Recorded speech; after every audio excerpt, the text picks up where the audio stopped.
इसलिए आज इस बात पर बात होनी ही चाहिए कि आखिर सैफ अली खान की स्टोरी में इतने सारे ट्विस्ट क्यों हैं, इतने सारे अनुत्तरित सवाल क्यों हैं, और सैफ अली खान की जो स्टोरी दुनिया को बताई जा रही है, दुनिया को सुनाई जा रही है, क्या वो वास्तव में सही भी है? कहीं ऐसा तो नहीं कि इस स्टोरी की आड़ में बहुत कुछ छुपाया जा रहा है।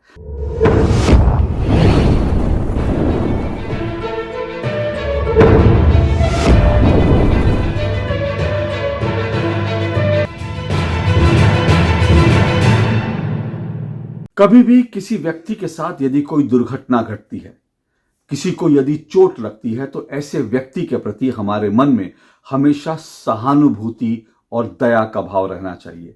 हमें हमेशा ये कामना करनी चाहिए कि वो व्यक्ति जल्द से जल्द उस दुर्घटना से, उस चोट से उबर जाए, वो जल्द से जल्द स्वस्थ हो। हमें हमेशा उसके मंगल की कामना करनी चाहिए। अब सैफ अली खान के साथ जो कुछ हुआ, ईश्वर उन्हें लंबी आयु दे, वो जल्द स्वस्थ हो जाएं। ये बात सही है, इसकी कामना हमें करनी चाहिए, हमारे मन में ये भाव रहना चाहिए।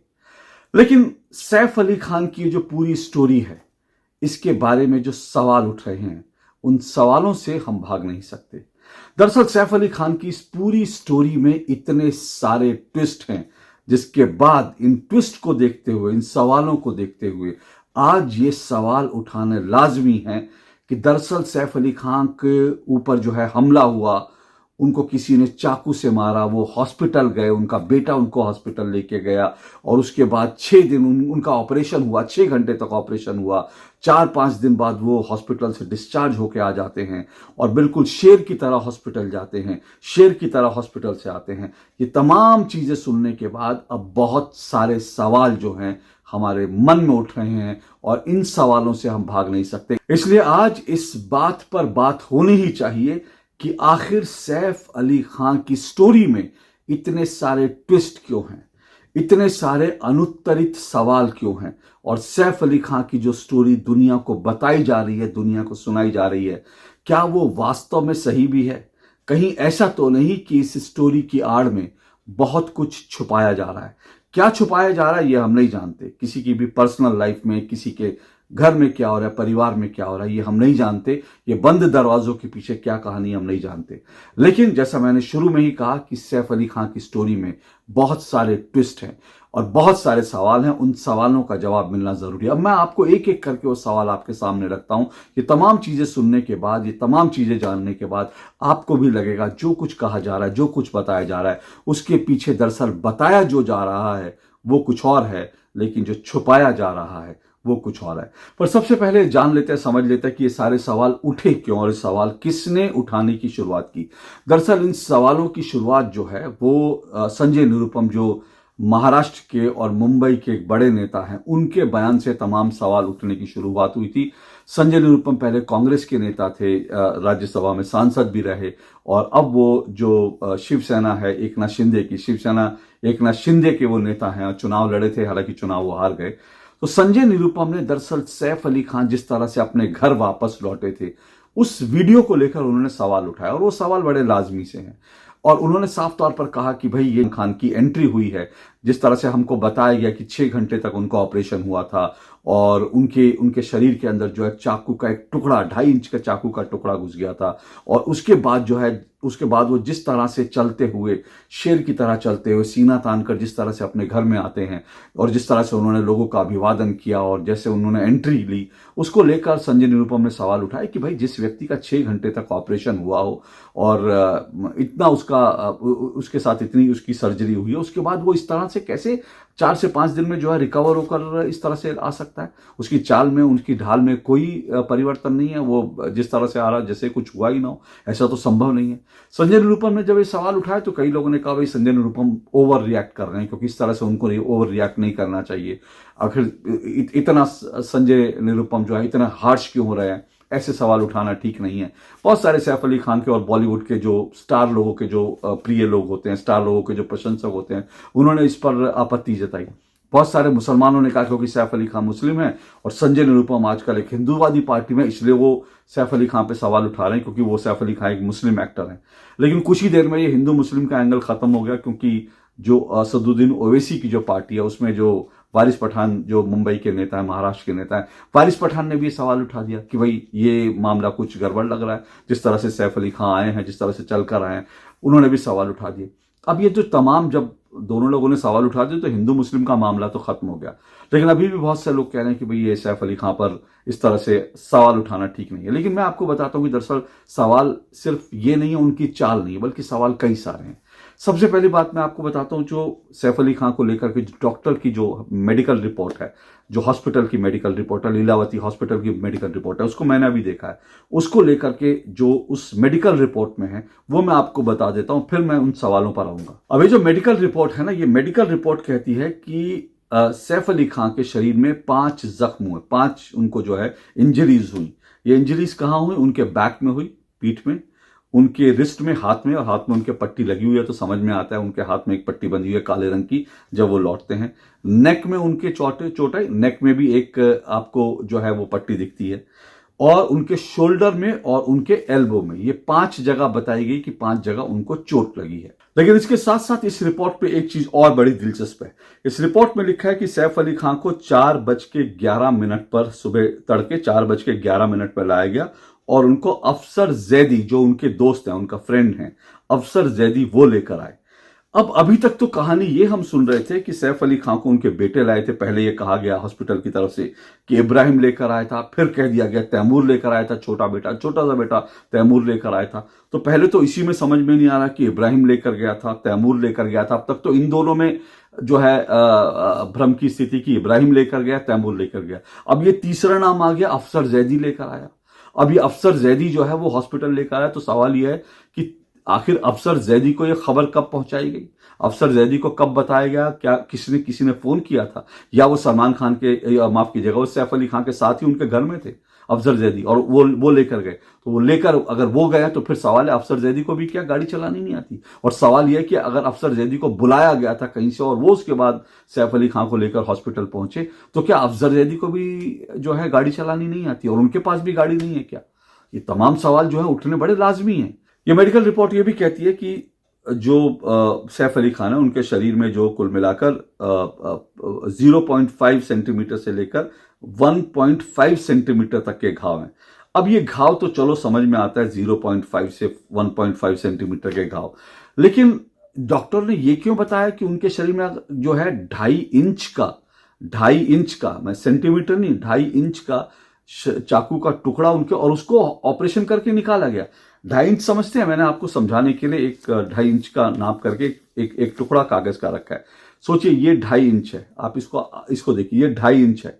अब आप कह रहे हैं कि 2.5 इंच जो चाकू था उसको आपने ऑपरेट करके शरीर से निकाला, जो शरीर के अंदर था। मैं मान गया चलो 2.5 इंच पूरा शरीर में नहीं होगा, लेकिन जिस वक्त हमला किया और उनके शरीर में अगर धंस के रह गया, और अगर वो आधा भी होगा, इतना हिस्सा, और आधा अगर बाहर रह गया होगा जिसको डॉक्टर ने निकाला, हालांकि अगर आधा होता तो वो पहले भी निकाल लिया जाता, क्योंकि हॉस्पिटल लाए तभी वो आधा निकाल लिया जाता। लेकिन अगर चलो मान लिया नहीं निकाला, तब भी अगर आधा भी होता तो आप समझ रहे हैं कि वो आपके शरीर में किस हद तक अंदर जाता, इतना अंदर जाता। और इतने अंदर जाने के बाद अगर किसी का ये 2.5 इंच का चाकू का टुकड़ा निकाला गया 6 घंटे तक ऑपरेशन के बाद, तो फिर तो सवाल उठते हैं कि भाई वो व्यक्ति इतना स्वस्थ कैसे हो सकता है?